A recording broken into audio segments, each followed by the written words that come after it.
The night wore a soft glow that did not come from torches or houses or even the moon, but from the quiet itself, as if the hush had gathered a silver sheen and laid it over the land. A breeze moved like a cat's careful footfall through tall grass, and every blade swayed with the slow patience of someone listening.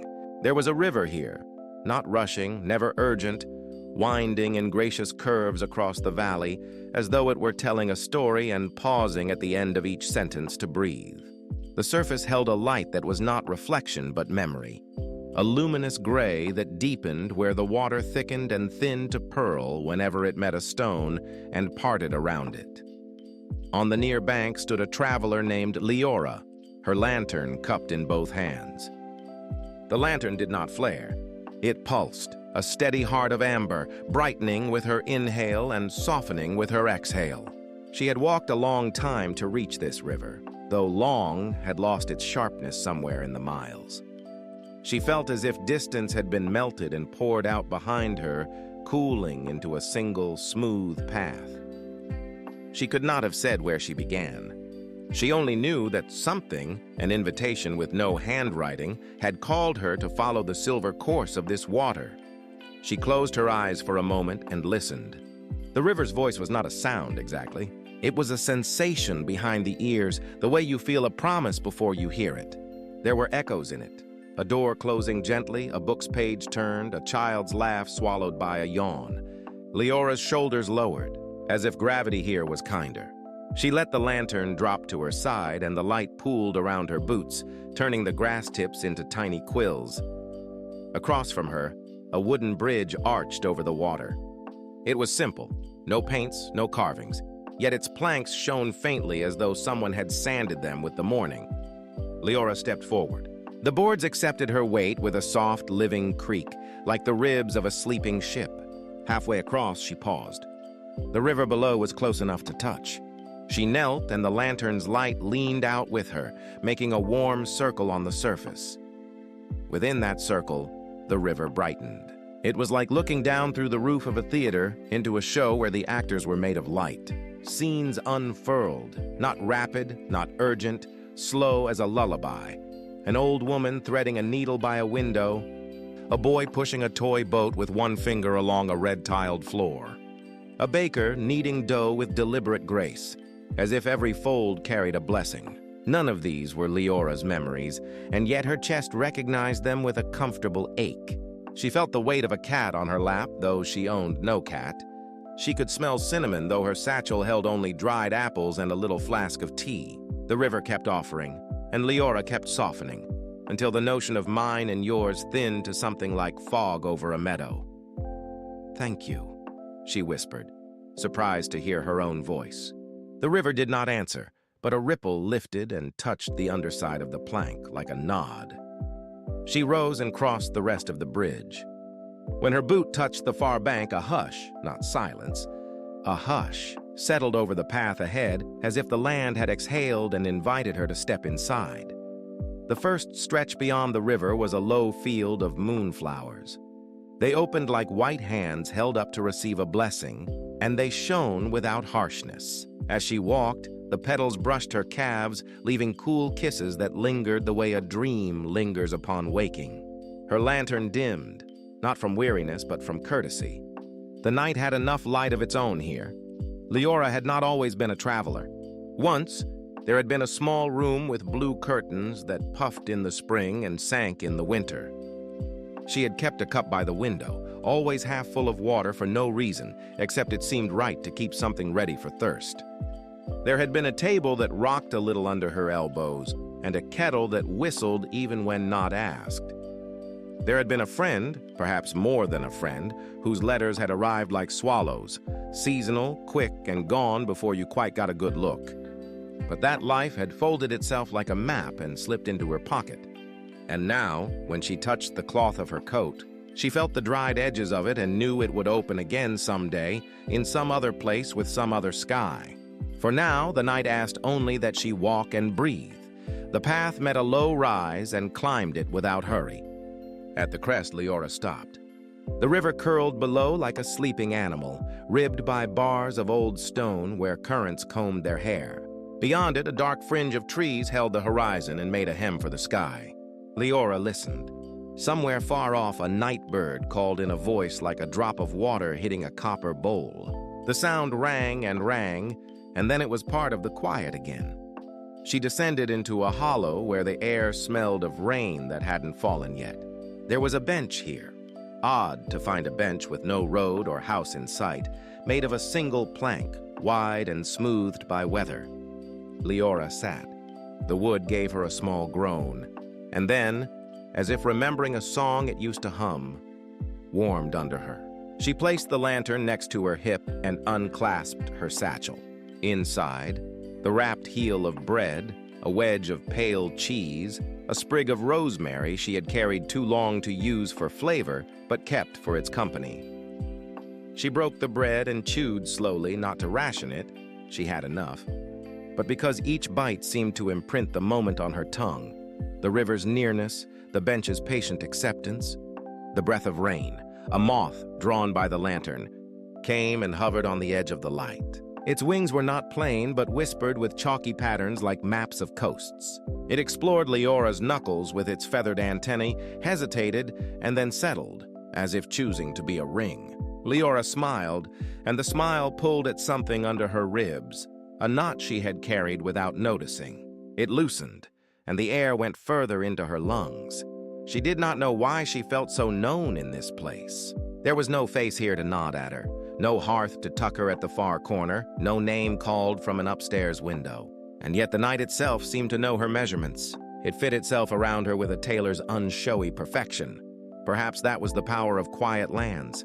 They took the outline of whoever came to them and yielded, so the traveler felt not grand but placed. When she was ready, she rose and shouldered the satchel. The bench kept its warmth, a small ember under the grain. Leora had the odd sense that the bench would hold that warmth for just long enough that someone else, another traveler with tired feet or a shepherd on a late round, could discover it and sit down and think, "Ah, someone has just left. I am not alone." She touched the plank lightly in farewell and started down a narrow trail that led toward the trees. Before the forest began, the river slipped close to the path again, like a friend drawing level to match your pace. Leora crouched and placed her fingertips in the water. It was cool, but not tooth-cold. It held the steady temperature of a kindly cellar. The moment her skin met the current, the world tilted just a hair. She felt a memory that was not hers pass through her hands. A little bell chiming 3 times in a courtyard, ripe figs in a basket, the rasp of a father's laugh softened by age. Leora exhaled. "You carry it all," she murmured to the river. "You don't spill." The river continued on, unoffended by the compliment, unembarrassed. It had the confidence of something doing exactly the work it was born to do. At the line of trees, Leora paused. The forest was not shadowed as she expected. It was lucid, as if moonlight had been braided into the very bark. The leaves above were bright-backed and turned like coins in a slow, invisible hand. She stepped under the canopy and found that her footfalls altered. In the field, they had been a soft swish. Here, they were a padded tap, then nothing, then a padded tap again, like slippers crossing a thick rug. The air smelled of pine and something older, like the underside of time. The forest did not close behind her. It did not try to hold her the way some woods do, with 1,000 green fingers. It allowed her, and in the allowing Leora felt welcome. A small path bent in a courteous curve, curving not to hide anything but to make the walking gentle. She followed. Soon, she came upon a tree unlike the others. It had a round hollow in its trunk at the height of a child's shoulder, and inside that hollow lay a circle of water, still as polished glass. A little lip of moss encircled the pool like a collar. When Leora leaned over it, she expected to see her face looking up, turned pewter by moonlight. Instead, she saw the night sky, not a reflection of the patch of sky above her. The pattern of stars was wrong, but a sky she had not yet seen. A thin river of stars drifted diagonally, as if someone had poured spilled sugar. Near the edge, something sensibly impossible occurred. A slow movement of blue, not a comet, not a cloud, but a migrating hush. Leora's breath lengthened. She did not try to understand. Understanding, she had learned, was often loud.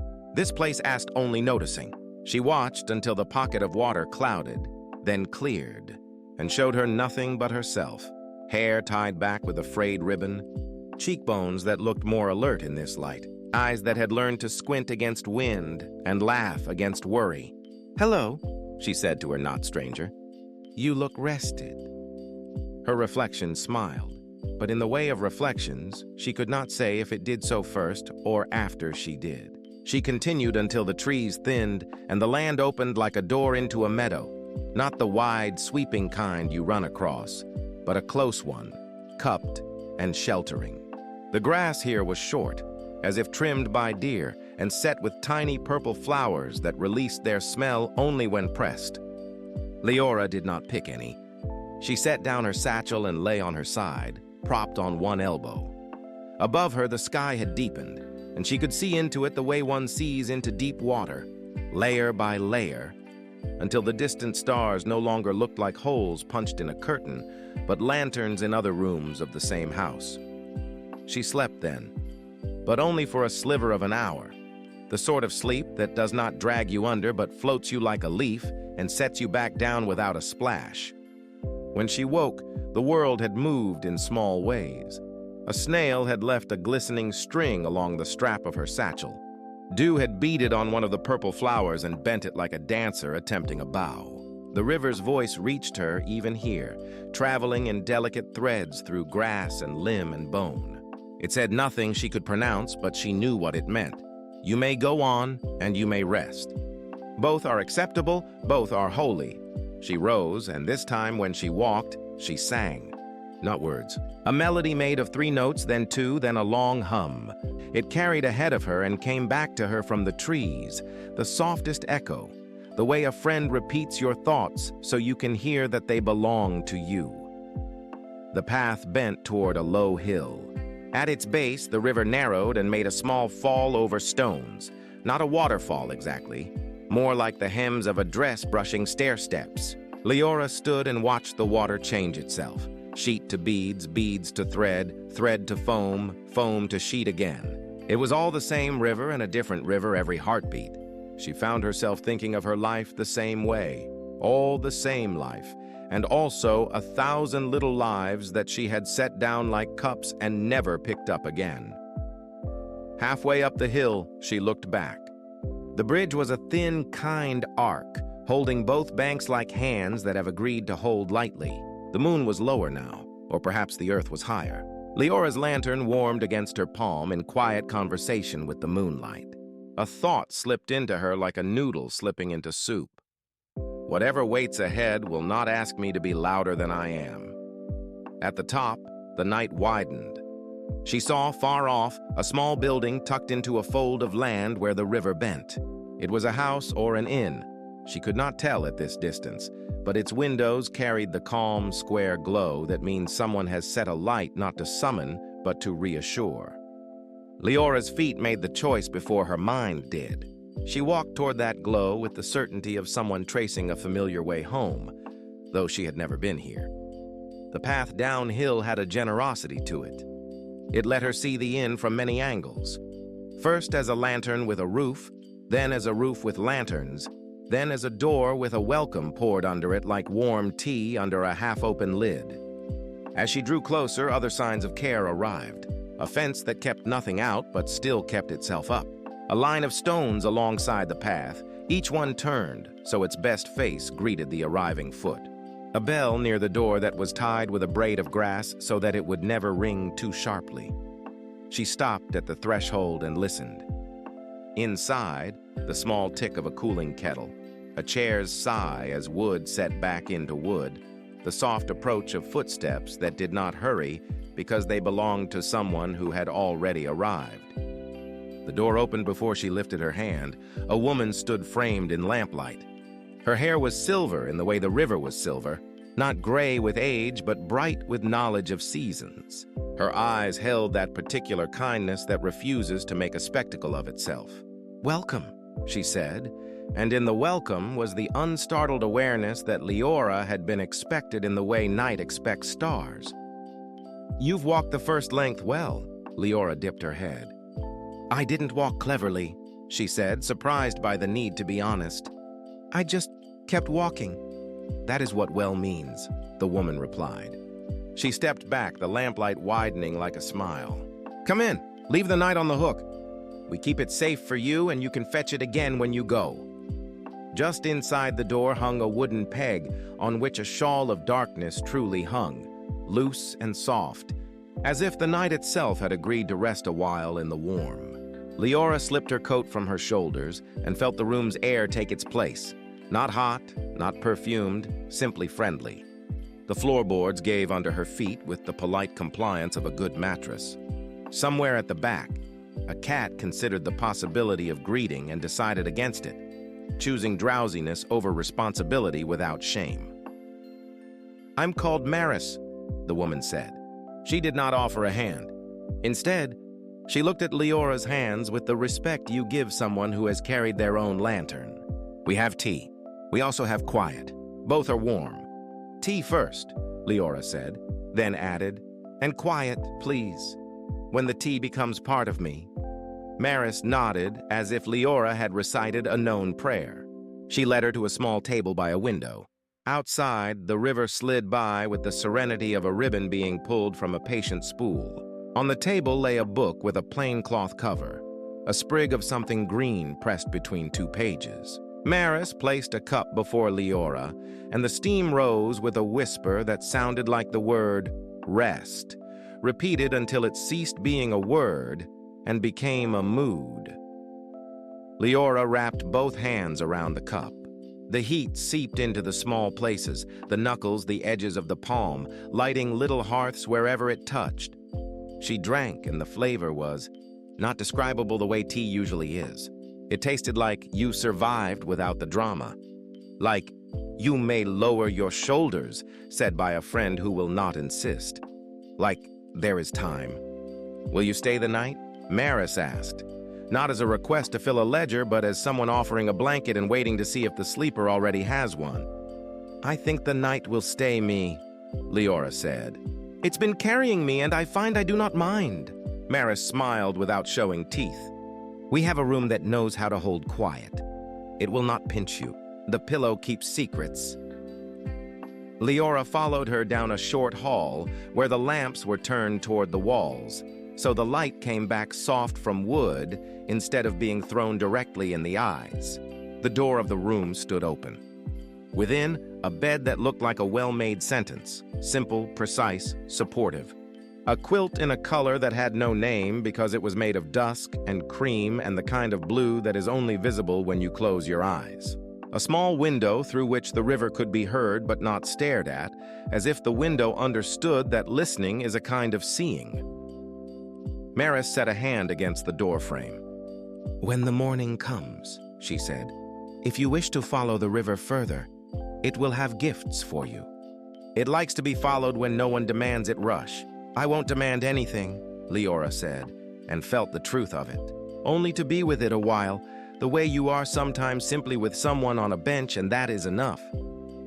"That is the river's favorite way," Maris replied. "Rest now. You have made the first crossing." Alone, Leora sat on the edge of the bed and unlaced her boots. The laces came obediently, as if they too had been walking and were ready to recline. She set the boots side by side, the way you seat two friends who will continue their conversation without you. She placed the lantern on the bedside table. It dimmed as if bowing to the lamp already present, then kept a small glow, a firefly unwilling to abandon duty. Leora lay down. The pillow understood her head immediately. The mattress introduced itself to her shoulders as if they had met once, long ago, and were glad to find each other again. Through the window, the river's voice braided with the inn's small sounds, the settling of wood, the gentle arrogance of a cat choosing a better chair, the whisper of steam resigning itself to the cup's rim. Leora breathed, and the room breathed back. She did not think of the map folded into her coat pocket or the letters shaped like swallows. She did not think of the blue curtains or the half-full cup by the window in her old life. The mind will try to keep the world from slipping away, but the body knows when it is safe to let the guard sit down. Leora's body knew. It let her spine soften of its own accord. It let the back of her neck remember that it was not invented for worry. It let the heart keep watch while the thoughts went to drowse by the hearth. Sleep came not like a tide or a clap of hands, but like a shawl laid over shoulders with no hurry, tucked at the nape. The last thing she noticed before the noticing itself dissolved was a feeling. Not of being at the end of something, but the beginning. The river would be there in the morning. The bridge would still hold both banks without strain. The bench would keep a little ember of warmth for someone else. And the path would continue in the same manner as comfort continues. Not loudly, not triumphantly, but with the persuasive certainty of a hand that has learned the exact weight of yours. Outside, the river of first light turned on its side and dreamed of the sea. Inside, Leora slept the kind of sleep you wake from only because morning is kind enough to arrive. Morning arrived softly, almost shyly, without any of the clamor that sometimes breaks the sky into day. It seeped into the little room like water through cloth, touching the walls and the quilt and the folds of Leora's hair. She lay still for a while, breathing in the hush. The inn felt as though it, too, was stretching after a long and gentle sleep. The floorboards gave the occasional sigh, the embers downstairs whispered in their ash, and somewhere a spoon touched the rim of a cup with the smallest chime. It was enough to tell her the world had stirred again. When she rose, she found that her body felt light, as if the bed had not simply let her rest but had washed her of something heavier than fatigue. She folded the quilt with care and let her bare feet press into the floor, which was still warm with yesterday's fire. Downstairs, Maris was already at work, though it was the kind of work that seemed more like prayer than labor. She poured tea into a clay cup and looked up with eyes that held the same patience as the dawn. "The night kept you well?" she asked, her voice neither loud nor low, but exactly as morning should sound. "It did," Leora said. She accepted the cup, inhaled the steam, and felt something ease in her chest. The taste was mint, but not the sharp kind. It was green and old and cool, as though the leaf had been kissed by rain in a season long before her own. She drank in silence, and Maris did not press her with words. The quiet was allowed to breathe between them, and it was just as nourishing as the tea. When the last drop slipped from the cup, Leora knew without speaking that it was time to continue. She stepped outside, and the river greeted her as though it had been waiting. The water shimmered brighter than it had the night before, carrying the new light across its back. The path ran alongside it for a while, curving gently toward the trees ahead. The forest rose on the horizon like a dark crown, though as she drew nearer, she saw that the leaves themselves glimmered faintly, as though every one of them held a tiny sliver of moon. She followed the path until the grass gave way to moss and shadow, and then she passed beneath the trees. The world changed the moment she crossed that invisible line. Sound thickened, softened, became resonant. Birdsong grew distant, muffled, as if she were hearing it through water. Her own footfalls sank into the moss, a hushed rhythm that seemed part of the forest's own pulse. She stopped and tilted her head. At first it was only a rustle, leaves brushing each other with the slow shift of air. But then, hidden in the murmur, she caught it, words. Not all at once, not clearly, but distinct enough to know. She held her child for the first time, sighed one voice, drifting from above her. He never said goodbye, murmured another, low and fading. Here once stood a tower of glass, whispered yet another. They came from different directions, overlapping, dissolving, reappearing. Each tree seemed to hold its own memory, each leaf its own small confession. Leora's steps slowed until she was barely moving. She did not want to miss them. She reached out, touched a low branch, and one leaf detached as if by choice, falling into her palm. The moment it brushed her skin, her vision shifted. She was standing at the edge of a lake where a boy crouched, his hands full of stones. He flung one out across the surface, and it danced, 1, 2, 3 times before it sank. His laughter rang like bells, and she felt it inside her chest, as though she herself had been the one to make the stone fly. The sunlight was sharp on the water, the smell of damp earth clung to the air, and joy wrapped around her like a shawl. Then, as quickly as it had come, the vision melted away, leaving only the echo of his laughter in her bones. The leaf was gone, dissolved without a trace. Her throat tightened, not with sadness but with awe. She pressed her palm to her heart and whispered her thanks, though no one seemed to be listening. But the forest did listen. A breeze stirred and branches leaned closer overhead.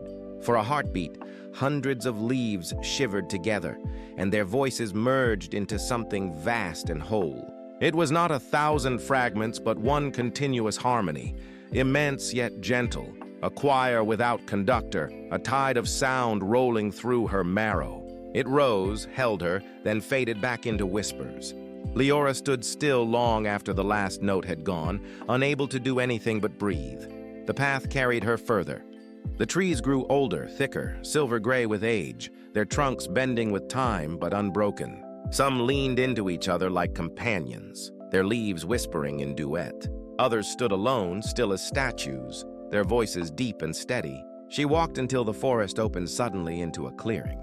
At its center stood a well of stone. It was round, worn smooth by centuries, and dressed in ivy that hung like a green veil. She approached slowly, drawn as if by gravity. When she peered inside, she expected darkness, but the water at the bottom reflected not her face, but the sky. It was not the sky above her. This sky was vast, jeweled with constellations she had never known, galaxies blooming like flowers in the night. She leaned closer, and the reflection shifted again. Now she saw a small room with blue curtains puffed by a spring breeze. A cup of water sat half full on a windowsill. At the table, a younger version of herself bent over a letter, the ink smudged, the paper thin. She felt the ache of waiting, the hunger for a presence far away, and her eyes stung. But it was not sorrow. It was recognition, the tender kind that says, yes, this was yours and it was real. The image faded back to stars. Her voice came without thought. You carry me with you. She did not know whether she meant the water, the memory, or herself. Her words dropped into the well, and though no echo returned, she knew they had been kept. When she turned back toward the trees, she was not alone. At the edge of the clearing stood a figure cloaked in green. Their face was hidden beneath a hood woven of vines, and in their hand they carried a staff crowned with golden leaves that glowed faintly, as if catching light from within. Their voice, when it came, was layered, like many voices speaking together. You walk gently, they said. I try, Leora replied. You listen. I do. That is enough. The figure tilted the staff, and one golden leaf detached. It drifted down in a slow spiral and landed at her feet. Keep this, the figure said. It will remind you that every step carries more than your own story. Leora bent, picked it up. It was warm in her palm, its veins pulsing softly, alive. Unlike the other leaves, it did not dissolve. She slipped it carefully into her satchel beside the sprig of rosemary. When she looked up, the figure was gone. Only the clearing remained, quiet as if nothing had ever broken it. She walked on. The forest seemed to grow quieter the deeper she went, as though leading her into a sanctuary. Soon she came upon a stream, thin but clear, threading between roots. Its surface was scattered with fallen leaves. As each one touched the water, it released a sigh or a word before dissolving into the current. She crouched, dipped her hand, and the water slid around her fingers with a coolness that went straight to her heart. In that instant, she heard not a word, but a truth. You are not alone. You never were. Her tears came without force, sliding down her cheeks like rain slipping from the eaves. The forest hushed in respect. She sat a while, letting the water carry her grief and her relief together. When she finally rose, her shoulders were lighter, as though she had laid down a weight she had been carrying without knowing. The trees began to thin. Light thickened in the air, the canopy opened, and the murmur of leaves faded into the simple chorus of open fields. She turned once, looking back. For a moment, the shimmer of the canopy seemed to hold faces, kind, patient, timeless, watching without judgment. They did not call her back nor push her forward. They simply were. The golden leaf in her satchel warmed faintly, pulsing like a second heartbeat. Leora inhaled deeply, filling her lungs with meadow air. Ahead, across the gentle slope of land, she saw a column of smoke rising, thin and blue, from a chimney nestled in a valley. A house, perhaps, or an inn. Something in her chest stirred with recognition, the way a traveler recognizes rest before even reaching it. She walked toward it, carrying with her the whispers of the forest, the memory of the well, and the weightless promise that her story was never hers alone, but threaded into countless others, like leaves rustling on the same endless tree. The meadows stretched wide as Leora followed the path down the gentle slope, the golden leaf in her satchel warm against her side, pulsing faintly as though it had become part of her heartbeat. The air was rich with the scent of grass and wildflowers, sweet and clean after the dim hush of the forest. She walked steadily, and with each step the smoke rising from the chimney grew clearer, no longer just a wisp but a steady column curling upward, dissolving into the blue sky. The house that waited in the valley was simple at first glance, a modest building of stone and timber tucked into the earth as though it had grown there naturally.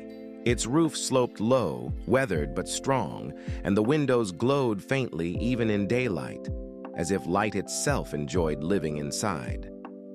The sight stirred something deep in Leora's chest, recognition that she could not place. She had never seen this house before, yet the path to it felt like a road home. When she reached the wooden fence that bordered the yard, she paused. The gate was already open, swinging slightly in the breeze as though it had been expecting her. Beyond it, a path of flat stones led to the door. She stepped through, the boards creaking softly under her boots, and the golden leaf in her satchel seemed to hum faintly, as if greeting the place. She climbed the short set of steps and reached for the latch. Before she could lift it, the door opened on its own, moving inward as though invited by her presence. Inside, the air was warm, touched with the smell of bread and herbs. The floor was wooden, smooth from years of footsteps, and the walls bore shelves filled with books and jars. A fire crackled low in the hearth, and before it sat a chair with a knitted blanket folded neatly over the back. The whole space radiated a comfort so deep it was almost holy, not the comfort of extravagance but of belonging. Leora stood on the threshold a moment longer, as if afraid that stepping further would disturb the balance of peace. Then a voice came, gentle and steady. "Welcome, traveler." She turned. A woman stood behind a counter near the hearth, silver-haired, her face lined but kind, her eyes deep as twilight. She wore an apron dusted faintly with flour, and her hands rested on the wooden counter as though they had been waiting there for exactly this moment. Leora dipped her head, feeling suddenly younger than she was, as though the woman's presence had smoothed the years from her. "Good evening," Leora said softly, though it was not yet evening. The words seemed to fit the place better than morning or afternoon. "You have walked far," the woman said, her voice a melody without beginning or end. "I have," Leora admitted, though I did not think of it as far until you said it. The woman smiled, and it was the kind of smile that carried no demand for return. "Here we keep what is weary until it is ready to wake again," she said. "Would you like to rest?" "Yes," Leora whispered, though her body had not even asked yet. The woman came around the counter and gestured toward a chair near the hearth. Leora sat, setting her lantern down beside her, and for the first time since she had begun walking, she felt her spine loosen without effort.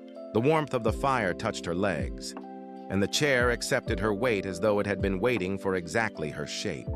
The woman disappeared briefly into another room and returned with a tray. On it was a bowl of soup, steaming gently, and a loaf of bread still warm from the oven. She placed it on the small table beside Leora and stepped back. "Eat," she said simply. Leora did not argue. She broke the bread with her hands, steam rising to her face, and dipped it into the soup. The flavor was rich but subtle, herbs folded into broth, the taste of nourishment rather than indulgence. Each mouthful filled her with warmth, and she realized how long it had been since she had eaten with such ease, without worry of rationing or rushing. When she finished, she leaned back, and the woman collected the tray silently without comment. "May I ask your name?" Leora said. "Marin," the woman replied. "And you?" "Leora." "Leora," Marin repeated as though savoring the sound. "A name that carries light." They fell into silence, but it was not the silence of strangers. It was the silence of two people sitting together without needing to fill the space between them. The fire shifted, casting shadows that danced along the walls. Somewhere upstairs, a door opened and closed softly, though Leora heard no footsteps. It was as if the house itself breathed with her, rising and falling in gentle rhythm. After a time, Marin gestured toward a door at the far end of the room. "When you are ready, a room waits for you. The bed is clean, the window looks out to the hills, and the pillow will keep your dreams safe." Leora rose slowly, her body reluctant to leave the chair, but eager for the promise of true rest. She followed Marin down a short hallway lit by lamps whose light was turned toward the walls so that it bounced back softly. The door to her room was already open, the bed neatly made, the quilt folded at the foot. A candle burned low on the table, its flame swaying in the draft. "This room holds quiet," Marin said. "Nothing here will ask of you. Nothing here will hurry you." "Thank you," Leora said. Marin bowed her head slightly, then left without another word. Closing the door softly behind her, Leora set her satchel on the small chair in the corner. She placed her lantern on the table, and it dimmed to a faint glow, acknowledging the candle's presence. She removed her boots, setting them neatly side by side, and lay down on the bed. The mattress met her with such gentle strength that she felt her body sink without losing shape, as though the bed knew exactly how to hold her. She pulled the quilt up and let her head rest on the pillow. Through the open window, she could hear the faint rush of the river. It was softer now, more like breath than water. The candle flickered, then steadied, and the room seemed to hum with quiet. Leora closed her eyes, and the golden leaf in her satchel pulsed once, warm and steady, as though reminding her she was not alone. She drifted into sleep without struggle, carried by the rhythm of the house, the fire, the river, and the endless patience of the night.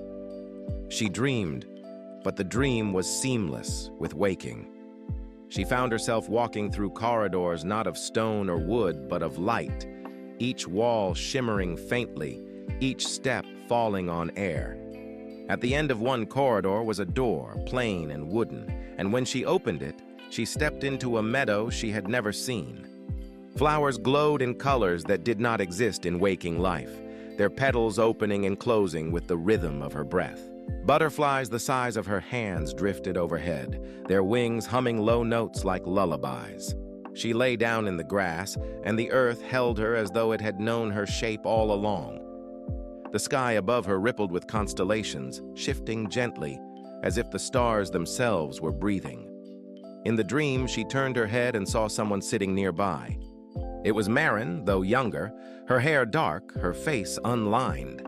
She sat with her knees drawn to her chest, watching the horizon. When she turned, her eyes met Leora's, and she smiled the same soft smile she had given her by the hearth. "You are safe here," she said. "This place remembers you, even if you do not remember it." Leora tried to ask where they were, but her voice made no sound. Marin only shook her head, as if to say words were not needed. They sat together in the meadow, watching the flowers open and close, until the sky darkened with stars that began to fall gently like snow, dissolving before they touched the ground. When Leora woke, dawn had not yet come. The candle had burned low, leaving only a stub. The window was open, and the air was cool but not cold. She sat up slowly, pressing her hand to her chest. The dream still lingered in her skin, as real as any waking memory. She rose, lit the lantern again, and stood by the window. Outside, the hills stretched wide, silvered by moonlight. The river curved through them like a vein of light, leading onward, always onward. She dressed quietly, tightened her boots, and lifted her satchel. The golden leaf glowed faintly, alive in the dark. When she stepped into the hall, the lamp still burned softly, their light turned to the walls. Marin waited at the far end, as if she had known Leora would rise before dawn. "You are ready to walk again," Marin said, not as a question, but as truth. "Yes," Leora said. Marin held out a small bundle, wrapped in cloth. "Bread and cheese," she said, "and a sprig of thyme. The road ahead is gentle but long." Leora accepted the bundle with both hands. "Thank you," she said. Marin smiled, her eyes glimmering like the first stars. "You will find another meadow, another river, another dream. Walk gently, as you have, and the path will keep you." They stood in silence for a moment longer. Then Leora bowed her head and stepped toward the door. Outside, the night was fading, and the first hints of dawn brushed the sky. She crossed the yard, the stones cool beneath her feet, and the gate swung open just as it had the evening before. She looked back once. Marin stood in the doorway, framed by the soft light of the inn, and raised her hand in farewell. Leora lifted her own hand, then turned back to the path. The river flowed beside her, steady and patient, and the hills stretched out before her. The world was quiet, but it was not empty. She walked on, the golden leaf pulsing in her satchel, the memory of dreams warm in her chest, and the promise of what lay ahead, carrying her steps into the waiting light. The first color of morning was not pink or gold, but a pale, merciful blue that seemed to wash the edges of the world and blur them into gentleness. Leora walked into it without haste, following the river as it bent between low hills and quiet stands of alder. The water beside her made its small, tireless sentences, and every few steps she matched her breath to its rhythm until breathing felt like a kind of listening. The air held the damp sweetness of grass and the faint resin of distant pines. Underfoot, the path was springy with needles and old leaves, soft enough that even her footsteps sounded considerate. The weight of her satchel was an honest companion at her hip, warmed slightly where the golden leaf rested against bread and cheese, and the sprig of thyme Marin had tucked there with the unspoken blessing of a keeper who knows what travelers truly need. As the light grew, the hills drew back from the river, and the valley widened into a plain where mist lay in long silk bands that the sun would later collect, fold, and carry away. Birds stitched the air from one hedgerow to another, their shadows small and quick across the ground. On the far side of a gentle rise, the path changed without announcing it. The dirt under her boots gave way to something finer, a narrow run of pale sand like the path of a forgotten shoreline. The river slowed in courtesy, its surface smoothing until it looked less like water and more like glass that remembered how to move. Leora touched the lantern at her side, though she did not lift it. It gave a slow, warm beat back to her palm, content to be quiet among so much daylight. She crested the rise and saw what the morning had been preparing her for. Before her stretched a meadow vast enough that the horizon seemed to have learned humility. It was not the rattling kind of meadow full of tall, argumentative grasses. This was a basin of gentle hours, a spread of low, soft green set with flowers the size of coins, each with a pale halo of dew. The whole field seemed to breathe in long, even lungfuls, as if it had taken the responsibility of calm upon itself. A breeze crossed it, and every blossom gave the smallest nod, 1,000 tiny agreements to be kind.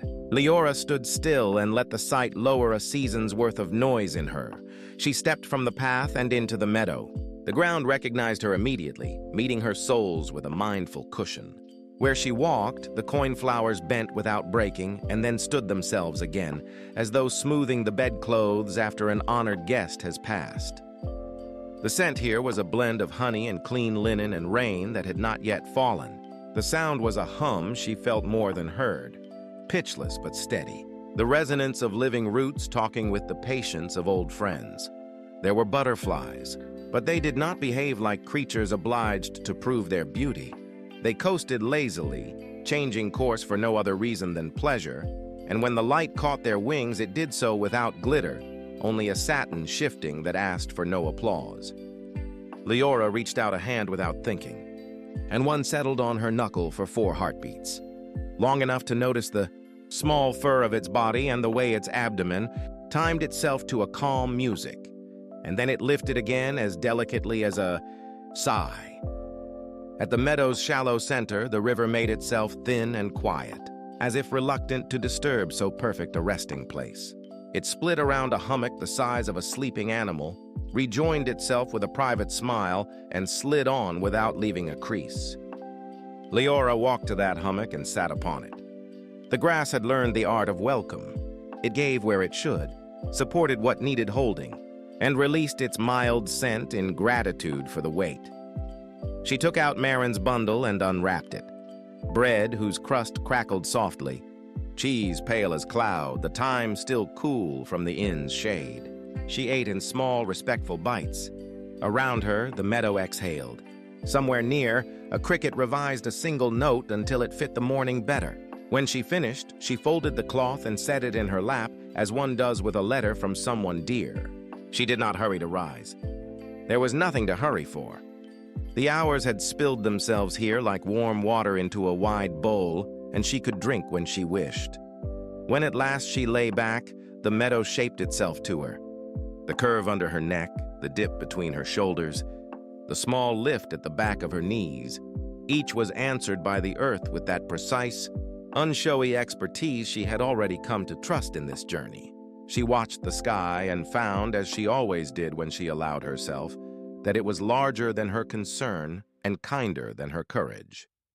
Clouds idled overhead, flat-bottomed, soft-topped, unambitious, and moved so slowly that she could have sworn the world turned itself beneath them to spare them the effort. Time lost its edges. It did not disappear.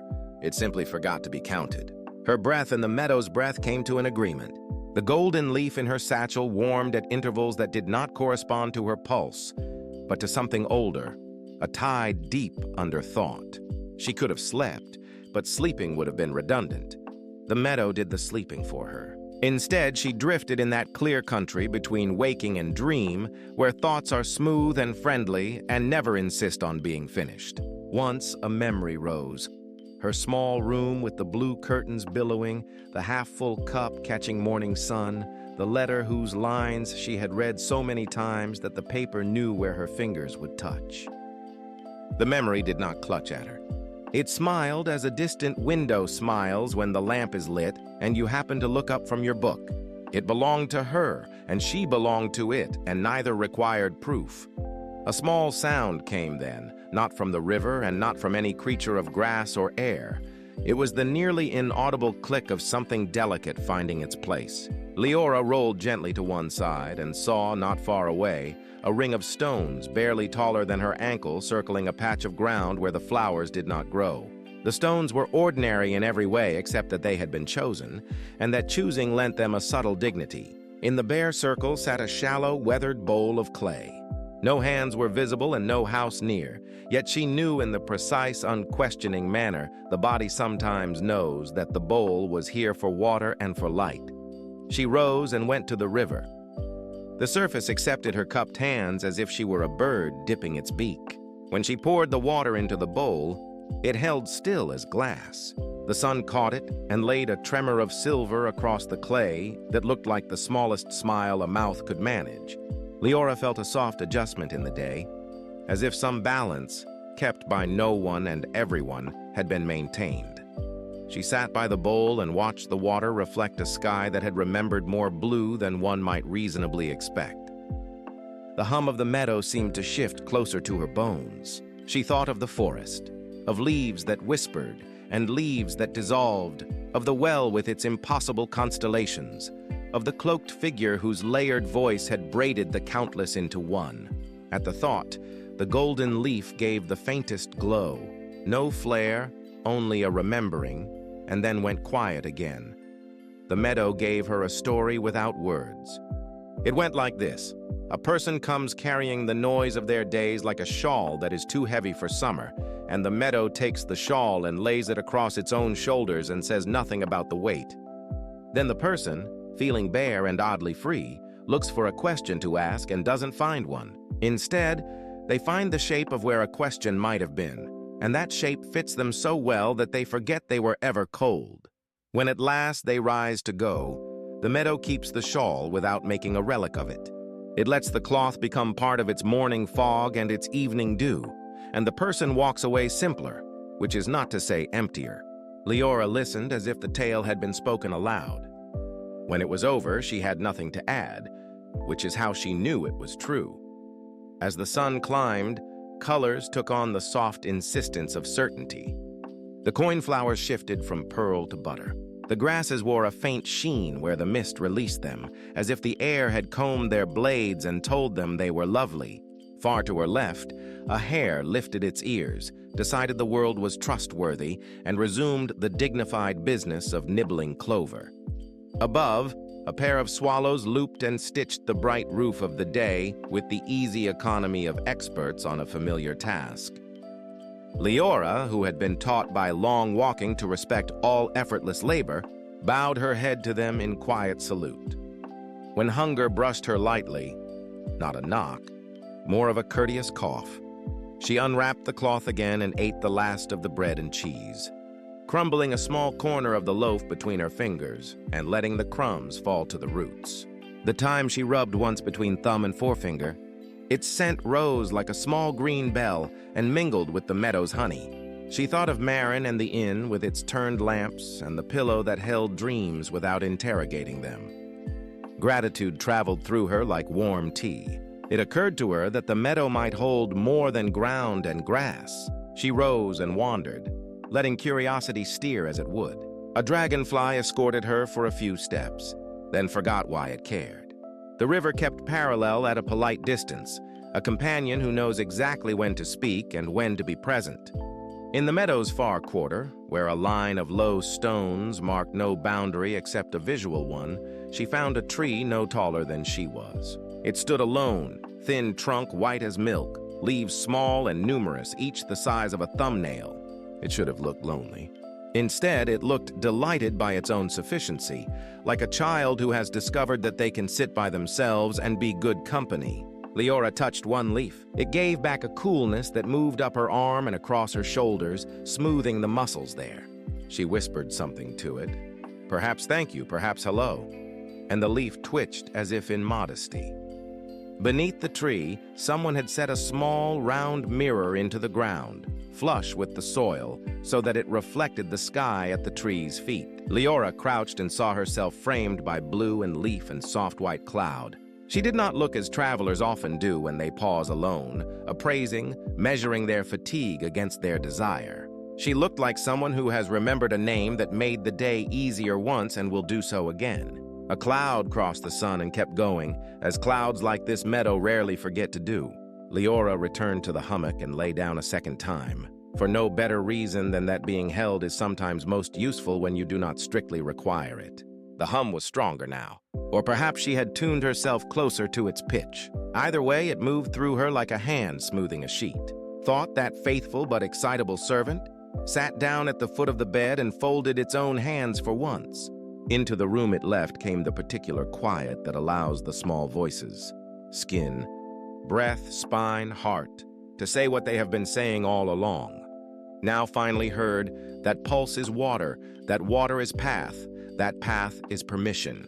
She might have slept then, and perhaps did, but it was a waking sort of sleep that left no seam to find when she opened her eyes again. The sky had shifted slightly toward afternoon.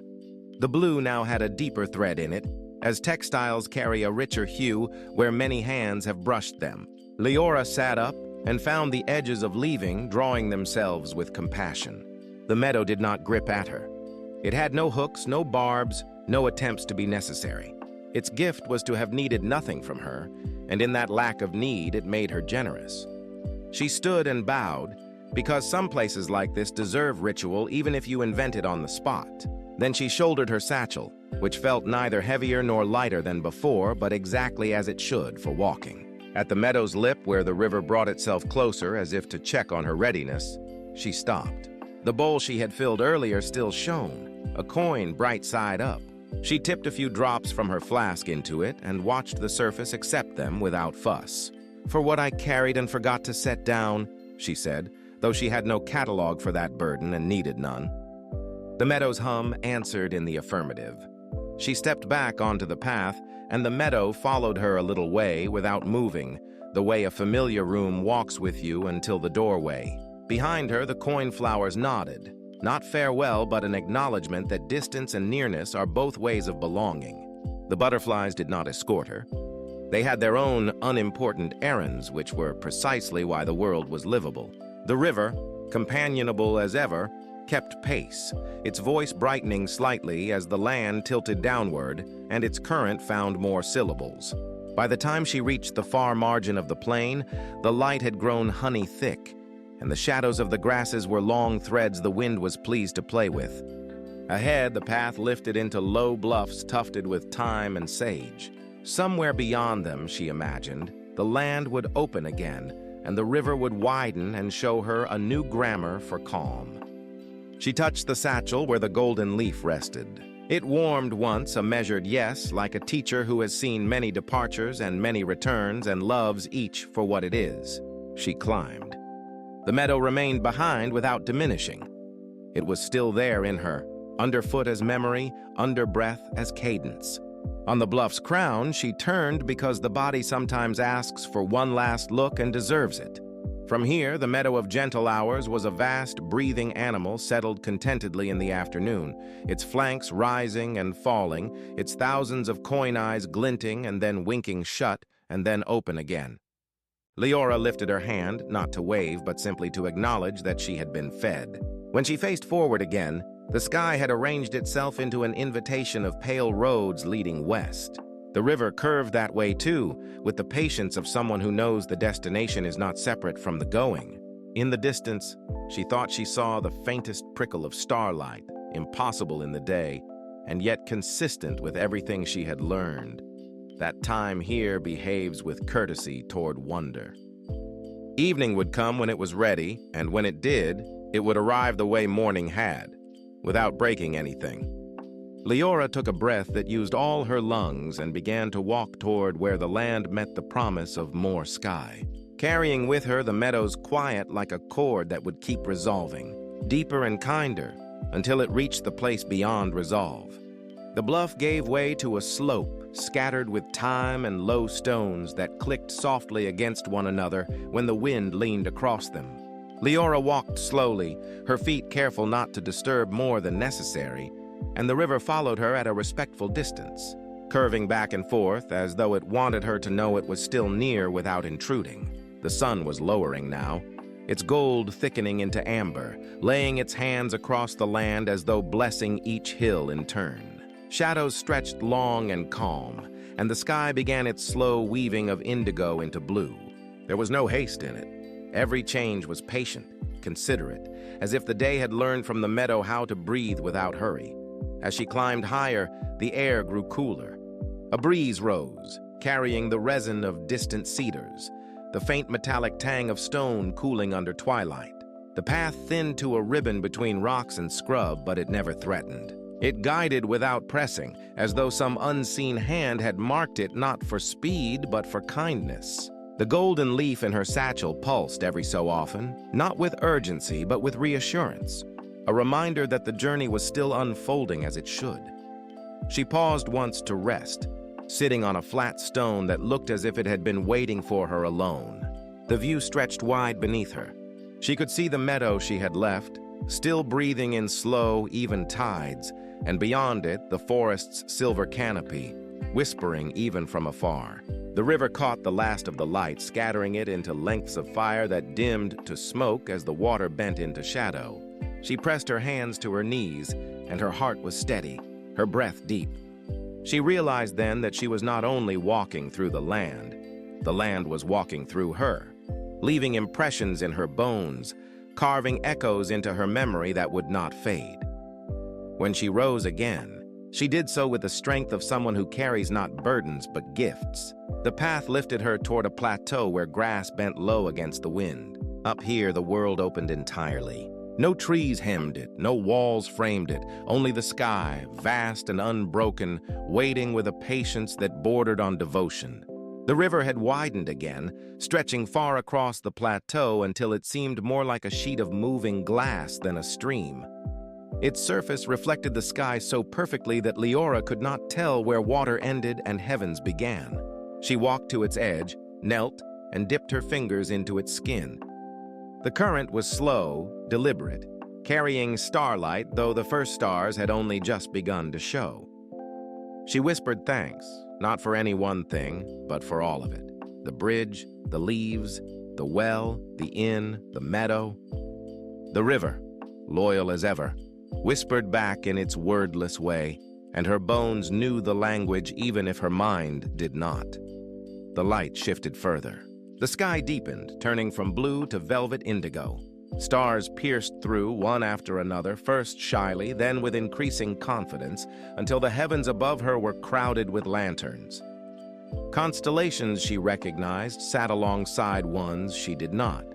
Patterns she had never studied and yet understood, the way a child understands the meaning of a lullaby without needing translation. She stood still, lantern dim at her side, and let the sky pour over her. It was then she noticed the horizon. It was not like the ordinary horizon where land and sky simply meet. This horizon shimmered, alive, as if the edge of the world were not an end, but a threshold. Light arched across it in soft bands, silver and violet, green and pale gold, shimmering as though the stars themselves were flowing down to greet the earth. She took a step forward, then another, drawn not by compulsion, but by the simple gravity of wonder. Each pace felt lighter than the last. Her satchel no longer pulled at her shoulder, the lantern no longer weighed her hand. Even the boots on her feet seemed to soften their grip, as though the path had begun to carry her instead of the other way around.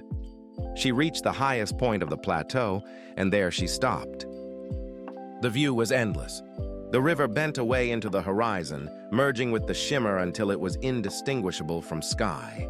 The air was so clear she felt as though she could breathe the stars themselves. She sat down on the grass, folding her legs beneath her, and for a long time she simply watched. The world breathed in her, and she breathed in the world, and the boundary between the two dissolved like mist. A memory rose then, unbidden but welcome. Her little room with the blue curtains puffing in the spring breeze, the cup of water always half full on the windowsill. She thought of the letters she had once waited for, the ache of absence, the sweetness of small joys. She did not feel loss, only gratitude, for even the waiting had been part of the path that carried her here. She pressed her hand against the satchel, feeling the golden leaf warm against her palm. It glowed faintly through the cloth, as if answering. She drew it out and held it up. In the starlight, it shone like a living ember, veins pulsing with a quiet rhythm. She lifted it higher, and for a moment it seemed to dissolve into the sky, becoming part of the constellation above her. When she lowered her hand, it had gone, but the warmth remained, steady in her chest. The horizon shimmered brighter, as though responding to her. It was not a doorway, not a barrier, not anything that demanded crossing. It was simply an invitation. She felt no urgency, no push, only the certainty that whenever she chose, the horizon would receive her. Until then, she was welcome to sit, to breathe, to rest. She leaned back against the grass, which shaped itself kindly beneath her. The lantern beside her dimmed until it was no more than a soft ember, and then even that ember faded, not extinguished but absorbed into the vastness around her. She closed her eyes. The stars moved behind her lids, gentle constellations arranging themselves in slow spirals.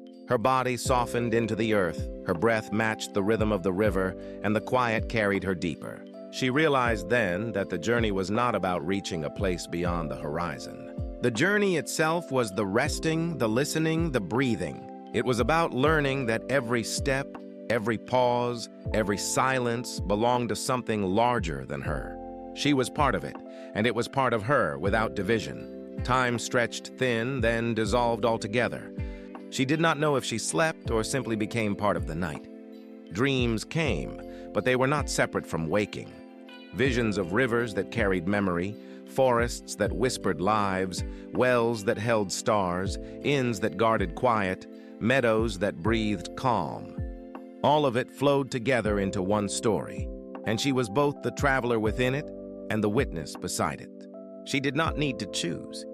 She did not need to end. At some point, though she could not have said when, she felt the light change. She opened her eyes to see the horizon brightening again, not with the shimmer of stars, but with the first blush of dawn. The bands of violet and silver softened into rose and gold. The stars faded one by one, bowing gracefully to the coming day. The river gleamed with renewed light, carrying morning on its back. She sat up, her body rested, her spirit still. The horizon no longer looked mysterious or unreachable. It looked simply like the next step. She smiled, and the smile carried both farewell and greeting. She rose, adjusted her satchel, and felt the weight of the golden leaf still warm within her, though her hand held nothing. She lifted her lantern, now faint but steady, and began to walk again. The horizon shimmered before her, waiting, endless and kind. The whispering path stretched on, not behind her, not ahead of her, but through her, infinite as sky, gentle as breath, patient as sleep. And so she walked, not toward an ending, but into the embrace of forever.